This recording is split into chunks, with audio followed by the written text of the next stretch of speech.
My name is Banky Wellington, also known as Banky W, and it's an honor to be here tonight with you guys to share some ideas with you. So Nigeria is an interesting place, isn't it? It's one of a kind. It's like really awesome and really terrible at the same time. Let me explain. So if you are Olamide Bado, the voice of the street, it's the place where all your dreams as an artist, all those dreams have come true. But if you're a voice on the street, it's a place where all your dreams are shattered and taken away. If you're Tiwa Savage or Rahama Sadao or Auntie Mo Abudu or Mrs. Adesuwa Itomi Wellington, hi baby. But if you're any one of those females, it's a place where you can break through stereotypes, break through barriers, and shine and succeed and make something of yourself. But if you're Boko Haram, it's the place where you can kidnap 200 female children at the same time and get away with it. Nigeria is the place that inspired so much literary genius in the mind of a young girl that the world now has no choice but to respect and reckon with Chimamanda Adichie.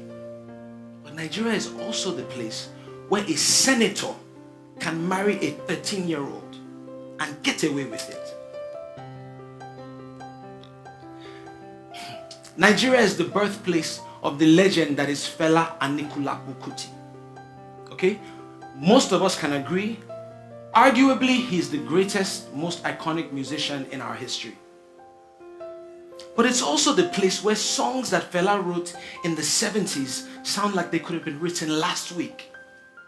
Because the issues are the same. Or worse, in Nigeria we don't have any state-of-the-art universities. We don't have any world-class medical research centers. Not one. But you know what we do have? We have state-of-the-art, world-class, billion-dollar churches. Now don't get me wrong. I'm not saying that praying is a bad thing. Praying for healing is a good thing. We should all do it. But isn't it better to be able to pray with your pastor and go and see a doctor as well? Isn't that a better option? We have a Vibranium Valley. Anybody know of Vibranium Valley? Okay. In Vibranium Valley, Nigeria has amazing digital technology startups. They're doing amazing, innovative, fantastic things. But it's also the place where some schools attempt to teach computer science technology without one working computer. One. How are we educating the leaders of tomorrow without the computers of today?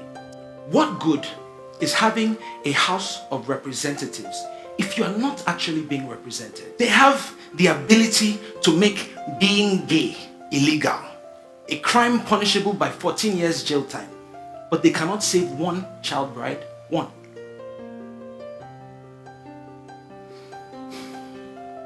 And while all these terrible things are happening, what are our leaders doing? They are potting. They are playing musical chairs with the affairs and the destiny of our country.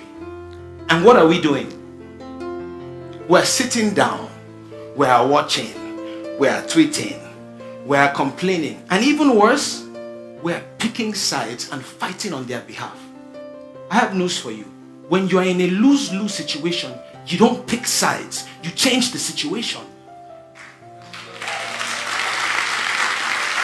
But maybe it's time for this generation to say, okay, you know what, we're going to chart a new course. We have the numbers to do it. We do. But guess what? It's going to take time. Longer than 2019.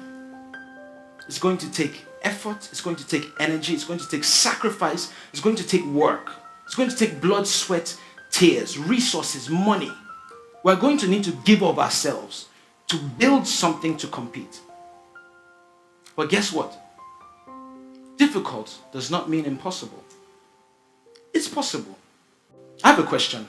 Why do you think, and I really want you to think about this, why do you think politicians spend so much money bribing people to vote for them? You think they'd do that if the votes didn't count? Would anybody spend millions or billions of naira if they felt like, I'm just going to ignore the count anyway, so why waste the money? They spend the money, they go through the effort, they bribe voters and they kill each other because the votes do count. When will we realize that the more people that show up, the harder it is for any one person to sway any election result? It's time for us to have a say in our communities, in our towns, in our cities, in our states, in our country. Even if you are disappointed in every single leader that Nigeria has ever had, even if you don't yet know who you want to vote for, even if none of the candidates are quite measuring up to par, or you don't think any of them can win, or you're not happy, no problem. But your vote is your voice. You don't give your voice away because you're not yet sure what you want to say. Come on. Spend less time pointing out problems and more time being part of the progress. Each of us can do something. Each person. You might not be able to fix the entire Ministry of Education, but maybe you can help one school. Maybe you can buy one school some computers or some musical instruments, or help them fix their desks. Maybe you can help one school. Maybe you can't fund an entire orphanage, but maybe you can donate some items. They need clothes, they need food, they need money. You don't have to be the Minister of Health to help the sick. Go to your local hospital, go to Luth. You will see thousands of people that cannot pay the very basic of medical bills. Thousands. Drive once a month. If you have 20K, drive once a month. Talk to a nurse. They're there. Meet one need. Help one person. Help one school. True change will only come when you are frustrated enough about a problem to do something about it.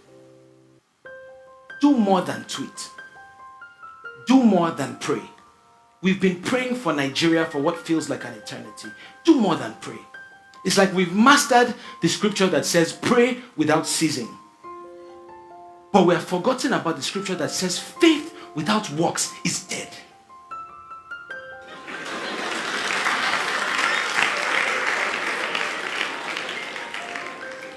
Each one of us must do what we can to make it a little better.